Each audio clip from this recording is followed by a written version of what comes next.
With cooking sections, we set it up as a way to think of different systems dealing with the politics of food, but also different landscapes in transformation or legacies of extractivism. To think how to expand or kind of platform the various urgent environmental and ecological questions.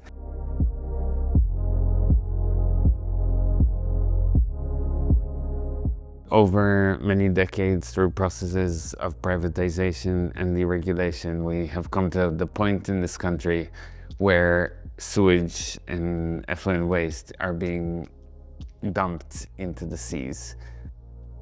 The Ministry of Sewage was inspired by another ministry when Dennis Howell was appointed Minister for Drought to try and solve this very urgent matter, only to be reappointed a few months later as the Minister for Floods when it started raining a lot that winter. So inspired by those ministries, we wanted to open the Ministry of Sewage.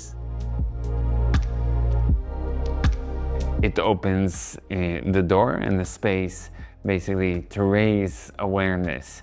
And the idea here, through the various archival material that is being presented, memorabilia and artifacts that have been collected at different kind of protests, to water bills, videos, and many, many more artifacts, is to kind of give a certain glimpse or kind of develop a certain understanding of the process, how we arrived to this point where the sea is not swimmable and the sea is polluted. We've been talking to different groups in the area, and people have been fighting a lot to first have proper water testing that is done on a regular basis, and also especially for people who swim year-round.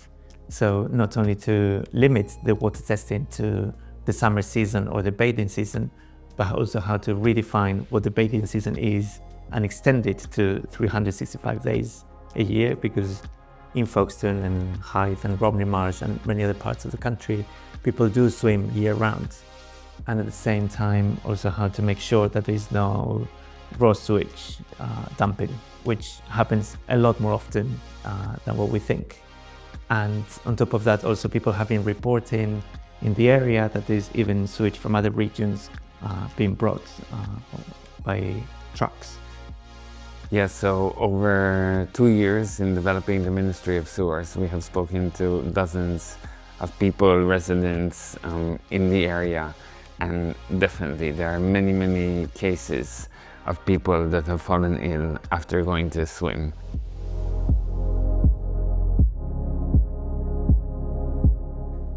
There are 8 ministers that act and kind of fill the job at the Ministry of Sewers. They come from various backgrounds. All of them are committed citizens to ensuring that people have clean and safe waters to swim in and to enjoy. The ministers are from former teachers to sea swimming instructors, former politicians, different, basically people that are coming from very different backgrounds, but are incredibly interested and passionate about the sea and want to ensure that it's safe and enjoyable for everyone.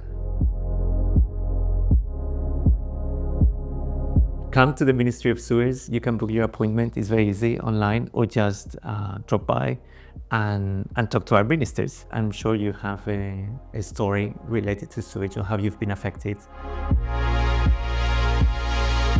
We hope that through the log of grievances that eventually will be made into a public record, also the ministers and other concerned citizens could come together and evaluate the complaints and what certain civil actions could be taken forward.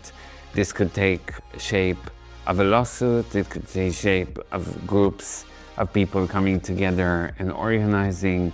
It could take shape in ensuring the government actually enforces a year-long testing regime.